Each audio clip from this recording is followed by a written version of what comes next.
உனக்கு என்ன தம்பி பிரச்சனை? உனக்கு என்ன பிரச்சனை? உனக்கு என்ன தேர்தல் ஆணையம்? ஏய், அரசு சொல்றத தேர்தல் ஆணையம் கேட்கணுமா? தேர்தல் ஆணையம்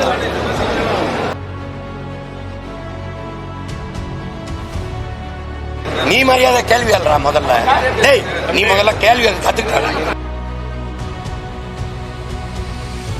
பத்திரிக்கை ஒரு மைக்கை தூக்கிட்டு கேமரா எடுத்து பெரிய வெங்காயம் மாட்டா நீ.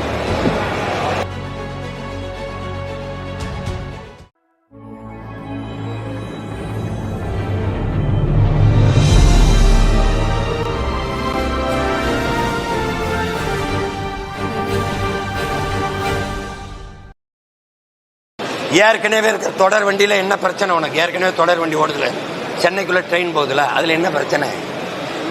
என்ன பிரச்சனைன்னு கேட்கறதுக்கு பதில் சொல்லுங்க. என்ன பிரச்சனை? இந்த மெட்ரோ ரயில் கேட்கறதுக்கு மெட்ரோ ரயில் திட்டம் இந்தியாவோடதா உலக வங்கியோடதா? இந்தியாவோடதா உலக வங்கியோடதா? காமெடி பண்ணிட்டு ஏதாவது பேச்சு ஏதாவது தெரிஞ்சுக்கிட்டு பேசுங்க தம்பி. அந்த வளர்ச்சி வேணுமா? போய் போராடி மெட்ரோ ரயிலில் நீ இனிமேல் சொன்னால் மெட்ரோ ரயிலில் போயிட்டு வா. இதான் பேச்சு அலையாது. இதான் பேச்சு வளர்ச்சிங்க.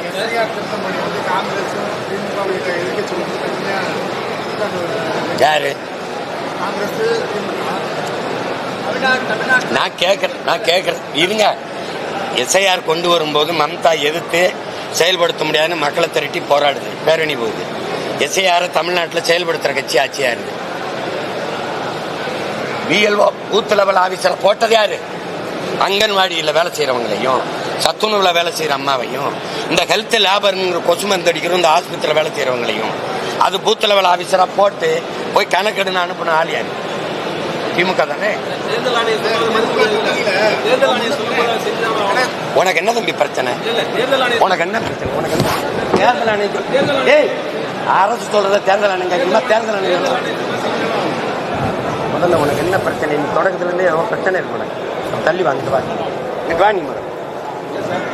தேர்தல் ஆணையம் அரசு தேர்தல் ஆணையம் அரசு நடத்துதா? அரசு தேர்தல் ஆணையத்தை நடத்துதா? காமெடி பண்ணிட்டு அலையாதையா. அப்புறம் ஏன் எதிர்க்கிறாங்க?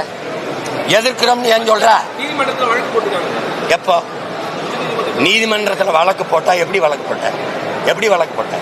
இதை எதிர்க்கிறேன்னு போட்டியா? உன்னை இன்னைக்கு இல்ல ரொம்ப நாளா பாக்குறேன். உனக்கு ஏதோ பைத்தியம் ஆயிட்டாங்க. கேள்வியா கேள்வி. நீ மரியாதை கேள்வி அல்றா முதல்ல. டேய், நீ முதல்ல கேள்வி கத்துக்கிட்ட போடா. ஆளை மாதிரி ஒரு பத்திரிக்கை ஒரு மைக்கை தூக்கிட்டு கேமரா எடுத்து பெரிய வெங்காயம் மாட்டா நீ. மொகரை போடாங்க. ஆளை மாதிரி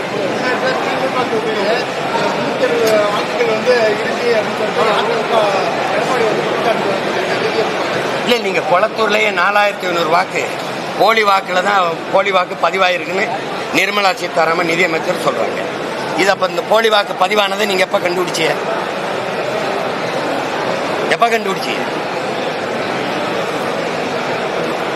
இன்னும் 2 மாதத்துல தேர்தல் வரும்போது கண்டுபிடிக்கிறீங்க. அப்போ அந்த வெற்றி செல்லாது நீங்க அறிவிக்க தயாரா இருக்கீங்களா? இதை செயல்படுத்துறது இப்ப எஸ்ஐஆர் செயல்படுத்துற ஆட்சி யாரோட?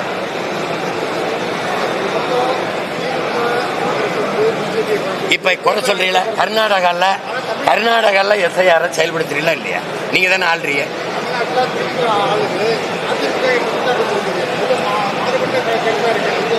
அதிமுக செய்ய முடியாது. ஏன்னா பிஜேபி கொண்டுகிட்டு வருது. பிஜேபியோட தான் இது கூட்டணி வைக்குது.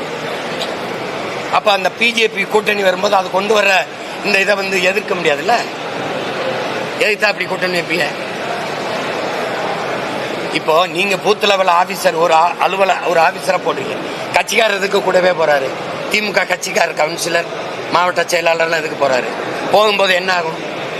எது உங்க ஓட்டு இல்லையோ அந்த ஓட்டை தான் தூக்கி விட்டுவீங்க. நடக்குமா நடக்காதா சொல்லு.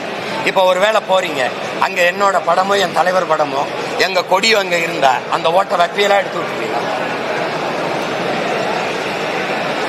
இப்ப நீங்க போகும்போது தம்பி விஜய் படம் ஒரு வீட்டுல இருந்ததுன்னு வச்சுக்கிறீங்க. இந்த இவங்க என்ன செய்வாங்க? இந்த ஓட்டை எடுத்து விடுவாங்களா வச்சிருப்பாங்க?